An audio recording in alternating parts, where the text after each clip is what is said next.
to go with the cheap things, because if you invest somewhere in the cheap, you will get the cheap things back, right? Yeah, So exactly. go with the higher prices, because that is when you invest higher, you get the people who have the higher investing mindset, and they have the guts, they have the courage to invest more and share more with the others. Hey folks, you are most welcome to the Rising Beam Show, and we have an amazing speaker over here. Her name is Taylor Irby from USA. She is a life coach. So let's listen her journey. How did she become a life coach, and how she can help you to become the one, and how she can help you in your journey step by step. So Taylor, you are most welcome over here. Thank you. I'm so glad to be here and talk to your listeners. Awesome, awesome. My audience is really excited to hear a little introduction about you. Yeah. Well, I am a mom of 5 children. I have a 15-year-old, 14-year-old, 10-year-old, 8-year-old, and 5-year-old. And so we are very busy around here. And my husband and I and our family lived in Bosnia for 11 years. We worked with young people and we absolutely loved it and we miss it terribly. Now that we're living back in America, I feel like it's great. It's just a little bit boring. It's more fun for me to live in a culture that is not my own, for sure. So I love talking with you. As you are not in America right now, and so it's great to be on this podcast. When towards the end of our time in Bosnia, I was presented with an opportunity to have an initial coach training through Coaching Mission International, which is an international coaching business, and I didn't really know what life coaching was, but when I asked some questions about it, I figured, well, this could be something that could be really helpful for me. It could be helpful in my friendships with as a mom, as a wife, and just in my work in general with young people. So I attended this training, and at the end of the training, I said, you know what? I need to start paying attention to this because inside I feel really, really happy about what I'm doing in learning this, and I just want to learn more. And so Coaching Mission International told me about some different steps I could take to go through their full certification program. So in the next couple of years, I took a year-long class on life purpose and calling. So helping people discover what it is they are meant to do in life. I took a class on coaching people from other cultures and cross-cultural coaching, and learning about all the differences and beauty of all the different cultures that are not my own. And also, I got to take a class on learning how to be more professional and some professional development. After I finished these classes, I was kind of in the middle of this pandemic and having all of my kids at home, and realized I needed some more tools for my own motherhood tool belt, but also realized that there were other families in my same situation that probably needed tools as well. And so I thought, well, I'm a life coach and I love helping people discover their goals and wanting to meet them and helping people through stress and anxiety and things like this. But I really would like some tools of how to be a more effective parent. And so I sought out connectedfamilies.org and found out that they did have a coaching certification program. And so I completed that in December after about a year of work there. And so now I'm a certified parent coach through Connected Families. So I love to help families figure out what's going on in the behavior of their children and find practical and really good solutions that actually connect with children's heart and misbehavior to bring lasting transformation. So we're seeing these, families that are very discouraged, like we were, bringing to a sense of thriving. And so that's just a little about me. I live in Georgia, not Europeans, Georgia, but America, Georgia. And we also have a little dog that we love. All right, perfect, perfect. So you meant saying that you are a life coach as well, and you are a parent coach as well. So that is pretty interesting. So here my audience is really excited to know, that what is the first step that becoming a life coach? Yeah. Yeah. So first step would be find a reputable program. There are a gazillion programs out there in becoming a life coach, and they're not all good or legit. In fact, if you see in your Facebook feed, become a life coach for $7 in one weekend, throw it away. That is not the program you want to go to. Think about if you were a client and you were wanting to seek out a life coach. Which coach would you choose? A coach that came from a program that was really quick and easy and fast and cheap, or a coach that had spent a lot of time really in the material, working through it, working through mentors and getting lots of feedback so that they were really legitimate? I would want to choose the person that had more experience. The same way I'd choose a doctor, right? A doctor who was really experienced and really had good training. And so you really want to look to see if that coaching school, the initial life coaching school, is accredited with the ICF. That's the International Coaching Federation. And they're kind of the gold standard for coaching. You're going to want them because they have certain criteria that makes them accredited. So you know that when you're going through an ICF accredited program, you're going to get the highest level of training that you can get. And so that would be the first step. It's just research what kind of life coaching schools have to offer, and if they're accredited with the ICF. Right. All right. Perfect. So as you mentioned that in the initial, that there are coaches who are offering the coachings like their courses in $7. So here I would like to say that if you are investing in the cheap courses, you will have the cheap people over there. Yep. Right? This is what I have experienced personally, right? So this is something what one can understand, not to go with the cheap things, because if you invest somewhere in the cheap, you will get the cheap things back, right? Yeah, So exactly. go with the higher prices, because that is when you invest higher, you get the people who have the higher investing mindset, and they have the guts, they have the courage to invest more and share more with the others. So this is why it Yeah. is important to go with the expensive things. It's expensive, I mean saying like that you can afford, but not cheap, right? So Right, this is right. And by expensive, we don't mean, $6,000. Like picking a program that fits your budget, but isn't just these quick ads that come through maybe your social media feeds that are trying to entice you to do it now. Really think about it. And then you're asking the steps, like after getting a general life coaching certification, which really helps you understand people and how to ask good questions and how to listen. Find a niche, find something that you're naturally having some experience in. So for me, I have a lot of experience parenting children. And so for me, it was really natural to get a parenting coach certification because I was already in that world. I have a lot of friends that are parents, so I already have that network established. Because clients generally aren't looking for a life coach. They're looking for something to help them with a certain problem that they're having. And so think about what is the problem that you want to help solve. And that would be like your second step is to find a certification after your life coaching certification that adds that special training in that makes you almost like an expert in that area that people, and then you'll find that people want to come to you more than just a general life coach.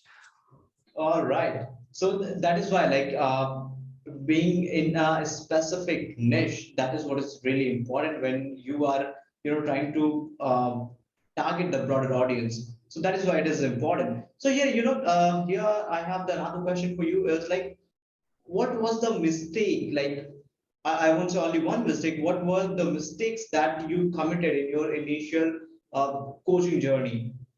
Yeah. So, I mean, I was really fortunate that I found a lot of people around me that knew a lot about business and about coaching early on.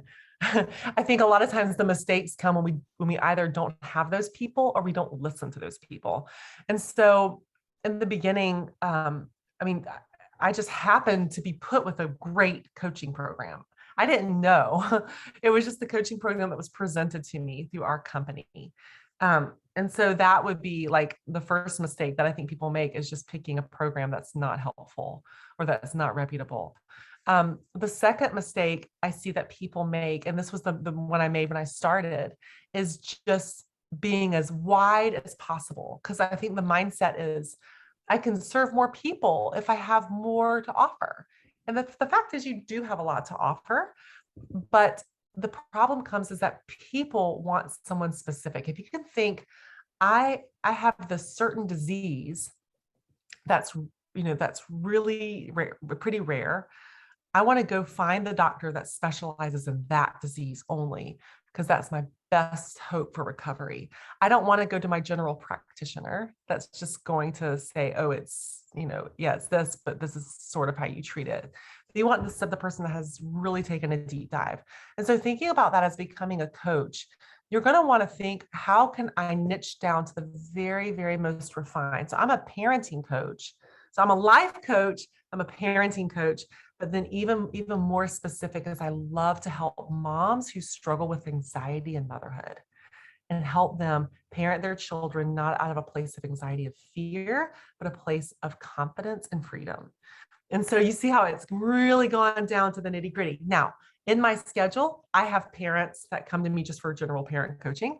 I have people that come to me just for, I have 2 clients right now actually that are working through goals. They just want an 8-session package, and they want to figure out, this goal by the end of that time. And I can work with them on that. I have people coming to me through trying to figure out their life purpose and calling and working through that. But that's not what I market to. That's not what I advertise to. I advertise to that really small niche of discouraged parents that really just want freedom and confidence. And so that's another mistake that I made in the beginning of just advertising, putting it right out there. I got not a single call, not a single inquiry. But as soon as I narrowed down that niche, I started getting calls and people started coming to me. Another big mistake is, business is great, but business is not everything. And so having a really clear set of boundaries so that you don't end up working past your hours. I think that's really hard, especially as small business owners where we have our computers and our phones all the time. So my children leave at 8:30 from my house, and I have a quiet home starting at 8:30. So I don't, and my little Calendly link, people can sign up to meet with me. I don't even start until 9:00. And then my Calendly ends at 2. So I have that little bit of time afterwards to be able to tend to things to wrap up so I can spend time with my family. Now, what's been super hard is I still have my phone on me. So I have social media, I have people texting me, asking me questions, things like that I'm still trying to figure out. I've been in business since October. I'm still trying to figure out, okay, how do I phase that out to where I'm really, really present with my life outside of business hours? Or maybe there's a time like yesterday when my son had a dentist appointment in the morning, and then I had a meeting that afternoon. And so I didn't really have a lot of time for work. And so my husband came home and I just said, I have a lot I have to get done. And I'm on 2 podcasts tonight. Can you take the kids so that I can work now? And he had just had a full day of work, so he was happy to take them. So like, if you're married and you have kids and you're trying to juggle this, really asking your spouse if they can help, come alongside you with this. And so, yeah, I feel like those are probably my 3 top mistakes that I've made, that I've seen other people make, is not finding a good school, not nailing down a niche, and then not setting clear boundaries in your work.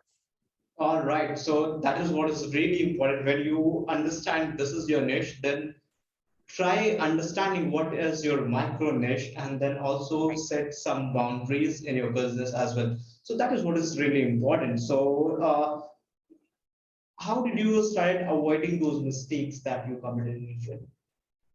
I'm sorry, what? How did I start what? It was like, how did you start, like, avoided those mistakes that you were Mhm. committing? Yeah. Yeah. How did I start avoiding those? So, I mean, as I said, I was really fortunate to have a lot of people around me that were well versed in this material. And I think, the beginning, especially the whole niche thing, that rubbed me the wrong way when I first heard it. Mhm. Everything in me did not want to do that, because I was like, but I have all these other things to offer. I'm really, really, really good at just regular life coaching. I'm so good at it. I've had a lot of great feedback, and so that was kind of the thing I was holding on to, of like, this is something I really love. And this is something I really like. I like to generally coach people. But then I started thinking through, okay, if I'm gonna really avoid this pitfall that people keep telling me is a pitfall for a lot of people, I'm gonna have to let go of what I think I know. And I'm going to have to like bring in some humility here and start listening to people who have had success as coach and be able to kind of understand from them, okay, having an ideal client is really important, or understanding, how to get the word out and make my messaging super clear is really important. Everything in me wants to say different, but I need to understand that I don't know this part about business. And All so right. I think the way to avoid the pitfalls is just to listen to wisdom. Mm-hmm. All right. So, I also have seen the people out there, when they get started, they also fall in the trap of the sinus syndrome. They see others are doing something good in the other thing. So they try jumping into that. They see like, okay, my stuff is not working. So, okay, that person is there. Let's say you are there and I'm doing my stuff. So I see that your work is going on well. So I try jumping in your work. I'm not trying to understand that you have your own experience. You have your, you are passionate about it. That's why you are into this. You are super focused. But I am not interested. Like, let's say if I'm not getting the results over here right now, so I try jumping over here. So that is what is called the silent syndrome. So did this happen with you, or like if you Oh found yeah. someone, or you suggested somebody, Oh anything? yeah. Yeah, I think it's a constant battle of the mind when you're running your business by yourself. Because unlike working for somebody else, you just do whatever they tell you to do. But this is just this big open canvas, and you have the paint, and you have to decide what to paint, how to paint it, what colors you use, all these things. And so, what I would tell somebody just starting out is that you see somebody else that's being successful. If they are in your niche, like celebrate, know that, okay, this is needed. This is a needed thing. So what I'm doing is valuable. And so some things I might do is contact that person and say, hey, I've seen that you're having success in this area. I'm just getting started out. Would you have any advice for me? Would you be able to meet with me? I have two other parent coaches that I just collaborated with. We did an entire Instagram live. If you go to my Instagram, Taylor Irby Coaching, you'll see we did an Instagram live 3 weeks ago about anxiety, where I talked about anxiety. I was interviewed by this other parent coach. And then the next week we did one on her page because she's pretty well versed in it as well. And then today we're doing another one on another friend's page. And we just kind of worked together on this. We came up with how we're going to ask the questions, what we're going to do. And it's been a beautiful collaboration. And I've learned a whole lot. And so, kind of seeing like, okay, if they're in my niche, what are they doing that's working? Is it that they're putting out great content? Where are they finding content? How can I learn more? What kind of content can I bring to the table that might be different or new? If they are not in my niche, I just need to hold on to that is fantastic what they are doing.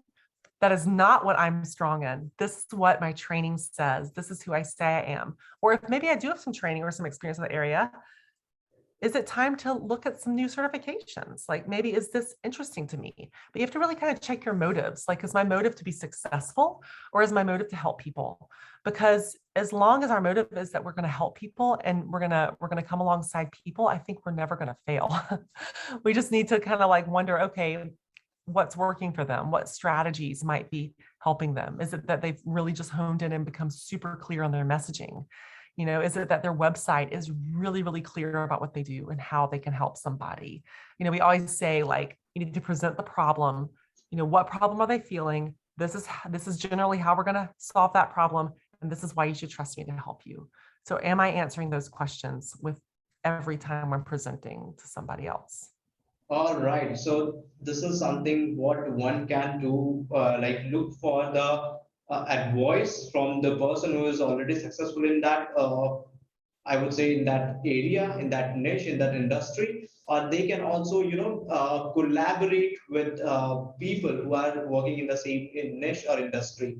So this is something interesting. So here I have some other question for you is like, let's say, yeah, once a person has become a coach, a life coach, or like a coach in any industry, any niche, any micro niche, how they can keep the pricing, how they can charge to other people.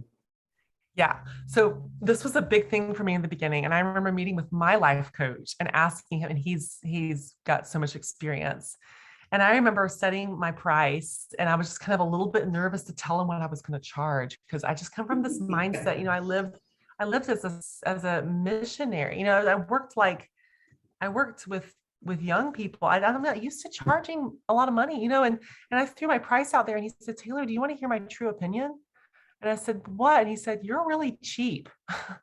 He's like, "You need to go look on the web, look at coaches in your area and look at the pricing. And that's what you need to be charging, because this is the thing, is that when people truly have the problem and they are desperate for help, that's the kind of client you want, because they're going to have the most motivation to change. If you have someone who's just like, yeah, this problem's bothering me. Yeah, sure, I'll pay $50 and I'll meet with a life coach. They're not really going to put in the work that you're going to want to see, because as a coach, you want to see this growth and this change, and you want to be able, once they're finished with you, for them to write this fantastic review, right? Because that's what gets more people to get your services and to get the help that they need. And so if you have a person who's truly struggling and they have this problem and they feel really desperate about it, they're going to pay the money to see you. And, I also had to think about, okay, this is how much money I paid in my training. This is how many hours I spent away from my family to get trained.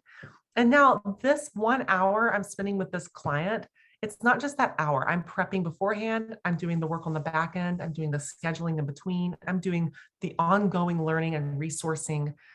It's not just an hour. And so it really helped me to think through, okay, I'm going to throw the number out the window, and I'm going to think about, what would it be worth it to me if I had this problem? And by the end of this many sessions, the problem maybe wasn't completely solved, but it got better. What would I pay for that? I do marriage coaching as well. What would it be worth to a couple that's on the brink of separating to have a saved marriage? Like, how much would they pay in legal fees, and how much would they pay a coach? All right. Maybe if that could be avoided. And so really thinking like the value that you're bringing, and not how much I'm worth as a coach. And so like I do my pricing in packages, because I'm like, okay, in 4 sessions of parent coaching, I can hit these objectives. I'm going to sell it as a package deal, and they're going to pay up front. And if they're having a financial issue, we can work on a payment plan. But generally speaking, they pay it up front, so that then they know that they have those 4 sessions with me. And we have a contract we work through, and it has a certain price that I'm comfortable charging. And I feel like is a pretty good deal, considering other coaches in my area. Now, of course, like over the years, those prices will increase, because I don't have the years of experience that these other coaches have near me. But knowing that I have room to grow, and I will be paid, more over time. I think we just have to get out of that mindset of people aren't going to want to pay that, into what is it truly worth? What problem am I solving, and what is it worth to this person to have that problem somewhat resolved? All right. So one can understand what you are saying, so that they can follow that step and they can keep the pricing in that same manner. So can we Yeah. have a recap over there, that how one can become a coach in any industry, any particular industry, or any micro niche, step by step? So let's recap. Like my audience really would like to listen from you, that uh, in that recap of being a coach step by step. Yeah. And so once again, it's finding a good program, enrolling, paying that fee, and showing up to class and being active in the class, turning your camera on in that Zoom, even if you don't feel like you look very good that day, and answering questions, volunteering for the role plays, all of the, showing up for their in-person events, and then graduating from the program. That's like the real first way, to become a coach. And then pick that niche it down further, get a business coach if you need to help you with that process of becoming into that coach in that niche that you want to be. And then The third step is just launching. Get out there, launch. Don't feel like, oh no, I need more certifications. Oh no, what if I don't know enough to help these people? By this point, way, way, way more than the average person, and you have the ability to help them. And so those are just the basic 3 steps into becoming a coach. All right. So thank you so much for sharing this immense value with my audience. And I really would like to thank to my audience that for being over here and learning step by step all the things coming over and over again, keeping all the efforts, putting all the efforts over here to learn more, to grow further. Thank you so much for being over here, and thank you so much to you as well that you have been over here and you are adding the value to my audience. Thank you so much for being over here.